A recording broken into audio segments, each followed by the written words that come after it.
Welcome to Outboard Motorbike. Welcome back to Outboard Motorbike after a bit of a break while I was riding a 650 V-Strom around Europe for a couple of months. Now here we are back in the shed. You may recall our 3/4 inch pitch big old Suzuki sprocket, which is being replaced now by this rather lovely thing. It's an aluminium sprocket with some, which has been remachined from a blank to have the same holes in it, more or less. It's smaller, but it's got more teeth, so it actually makes the bike slightly lower geared, but that's alright. It was very tall anyway, and as chance would have it, it's a nice snug fit on the Suzuki rear wheel flange, so we'll bolt that on and carry on.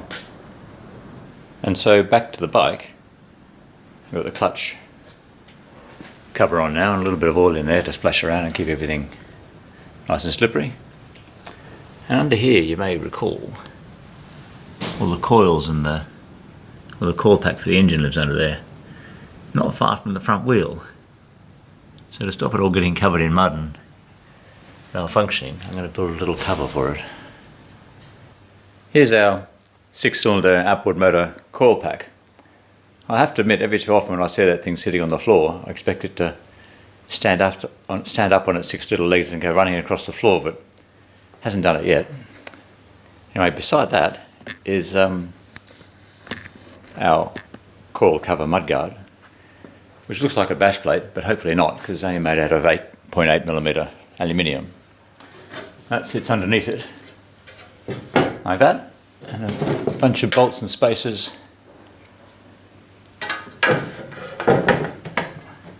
put it together like that. The only hazard with what I've got there is it's almost impossible to assemble under the bike and plug everything in. So we need to overcome that challenge as well. Now, to make the impossible job slightly less impossible, that sits there, but it sits on top of a bunch of little spacers that position the mudguard. But to be able to put it all together, I've squashed the end of the tube so it just bites on the edge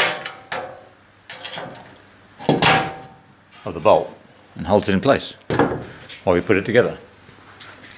Bit of a bodge, but you know, needs must. As you can see, the chain is on all the way to the front. Also fitted is the impossible to fit bash plate, which isn't a bash plate, we'll call it a splash plate.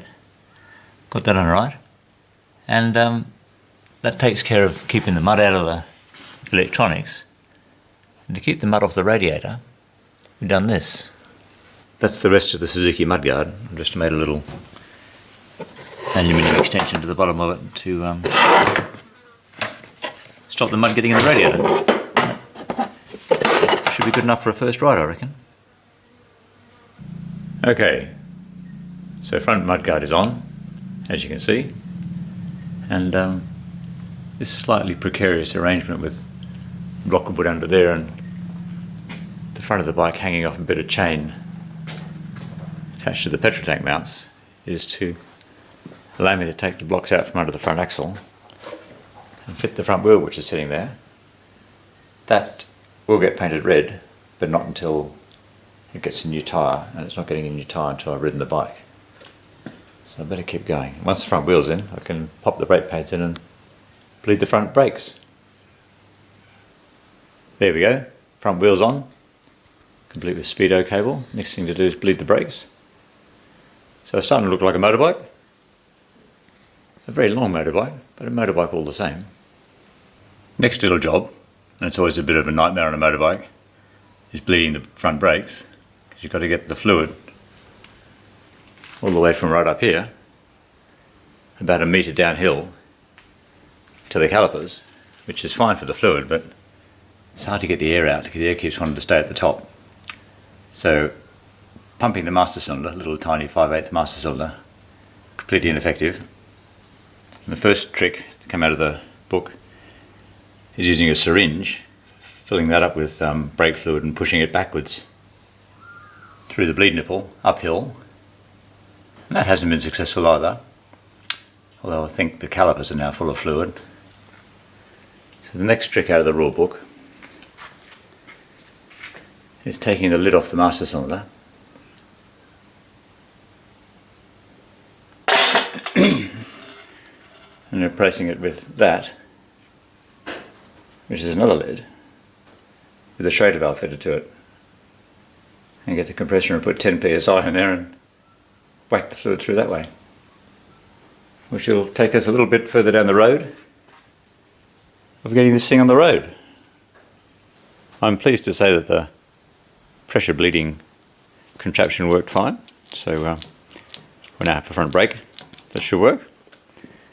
And the bike's now perched up somewhat precariously on these blocks of wood with its bum up in the air so we can fit the back wheel. And there it is, motorbike with two wheels. Rear wheel's still white like the front wheel until I put a new tyre on it. And that clears the way to put the rear brakes on. Now, our motorbike's going to need a rear mudguard. So we turn to eBay and get one of these for $50. It's actually a little bit too small in radius. It's right if you put it there, but it's not so good if you put it up there. But if you just use half of it, it'll do. So we'll get on and cut that in half and make some brackets for it. Now, to finish off down the back here, we have a few more little bits to attach. We've got two holes there already for the taillight to mount on. We also need to mount a number plate down here somewhere, and a pair of blinkers out there somewhere, and a mudguard. And we all love a bracket that does piece of metal that does more than one job. And that little piece of metal does all those jobs, as you'll see. There's a taillight attached. There's a pair of blinkers. Mudguard is on.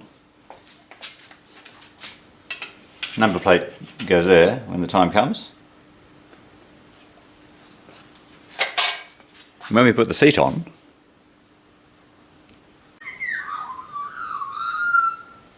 it looks like that, which is reasonably tidy. Just need to finish off the wiring and that bit's done. So that's it for now. Next time I'll ride the bloody thing, I promise.